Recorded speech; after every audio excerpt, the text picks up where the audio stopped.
नमस्कार, मैं अर्चना मेहता और आप देख रहे हैं ताजा दृष्टिकोण।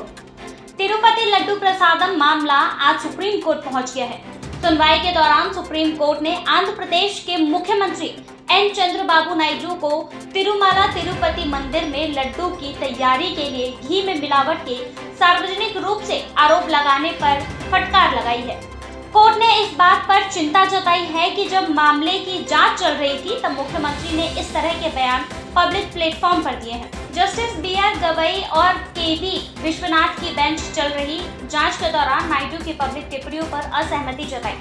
कोर्ट ने कहा कि इतने बड़े पद पर बैठे हुए व्यक्तियों द्वारा दिए गए ऐसे बयान उन लाखों श्रद्धालुओं की भावनाओं को गहरे रूप से प्रभावित कर सकते हैं जो तिरुपति मंदिर की पूजा करते हैं। कोर्ट ने आदेश में कहा, हमें लगता है कि जब जांच चल रही थी तो एक उच्च संवैधानिक पदाधिकारी के लिए यह उचित नहीं था कि ऐसे बयान दे जो करोड़ों लोगों की भावनाओं को प्रभावित कर सके।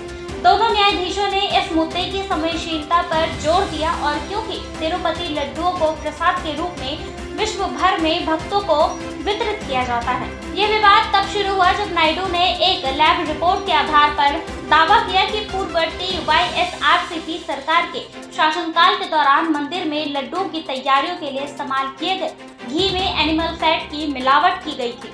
हालांकि कोर्ट ने इन रिपोर्ट की विश्वसनीयता पर सवाल उठाया और ये संकेत दिया कि जिन सैंपल्स की जांच की गई थी वो संभवतः रिजेक्टेड घी के बैच से थी, न कि उस घी से जो वास्तव में प्रसाद के लिए तैयार इस्तेमाल हुआ था। जस्टिस विश्वनाथ ने कहा, यह रिपोर्ट प्रारंभिक रूप से ये संकेत देती है कि ये वो घी नहीं था जिसका उपयोग लड्डुओं की तैयारियों के लिए किया गया था।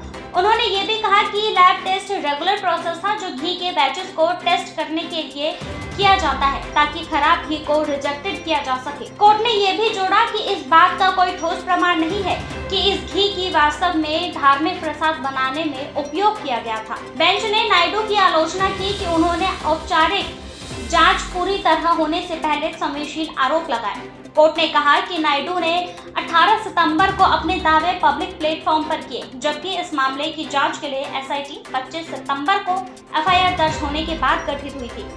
इससे संकेत मिलता है कि ये बयान समय से पहले दिया गया है, जिससे पब्लिक परसेप्शन प्रभावित हो सकती है और निष्पक्ष जांच में बाधा आ सकती है। जस्टिस गवई ने सख्त शब्दों में कहा, जब आप एक संवैधानिक पद धारण करते हैं, हम उम्मीद करते हैं कि ईश्वर को राजनीति से दूर रखा जाए। सॉलिसिटर जनरल तुषार मेहता से केंद्र सरकार से यह निर्देश लेने के लिए कहा गया कि क्या केंद्रीय जांच की आवश्यकता है या राज्य द्वारा गठित एसआईटी अपनी जांच जारी रखेगी। कोर्ट ने इस मामले पर अपना फैसला सुरक्षित रखा और अगली सुनवाई गुरुवार को होगी। इस विवाद पर कई याचिकाएं दायर की गई थी, जिनमें भाजपा नेता सुब्रमण्यम स्वामी और पूर्व तिरुमला तिरुपति देशनाथम टीटीडी अध्यक्ष वाई.बी. सुब्बा रेड्डी जैसी प्रमुख हस्तियों द्वारा याचिकाएं शामिल थी। सुब्रमण्यम स्वामी की याचिका, जो वरिष्ठ अधिवक्ता राजशेखर राव ने प्रस्तुत की, में नायडू के दावे हुई सत्यता पर सवाल उठाया और इस तरह के बयानों को संभावित नुकसान को उजागर किया। राव ने तर्क दिया कि मुख्यमंत्री ने लैब रिपोर्ट की सत्य की पुष्टि किए बिना तथ्यात्मक दावा किया। उन्होंने बताया कि टीटीडी के कार्यकारी अधिकारी ने इन दावों को खंडन किया था, ये कहते हुए कि मिलावटी घी कभी उपयोग ही नहीं किया गया। राव ने आगे कहा, ये तथ्य कि आप बिना किसी सामग्री के ये कहते हैं कि प्रसाद मिलावटी है, एक गंभीर मुद्दा है। उन्होंने कहा कि इस तरह के बयान से सांप्रदायिक सौहार्द बिगड़ सकता है और मंदिर की पवित्रता पर नुकसान पहुंच सकता है। जस्टिस विश्वनाथ ने भी इन चिंताओं को दोहराते हुए पूछा कि जब आपने एसआईटी के माध्यम से जांच के आदेश दिया है तो प्रेस में जाने की क्या आवश्यकता थी, उन्होंने पूछा।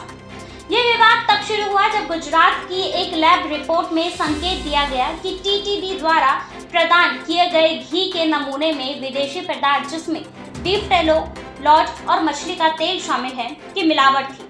इसके बाद नायडू के नेतृत्व वाली आंध्र प्रदेश सरकार ने तिरुपति लड्डुओं के निर्माण में मिलावटी घी के उपयोग की जांच के लिए एक एसआईटी का गठन किया। इससे जुड़ी और भी खबरों को देखने के लिए देखते रहिए ताजा दृष्टिकोण और हमारे चैनल को लाइक, सब्सक्राइब एंड शेयर करना ना भूलें।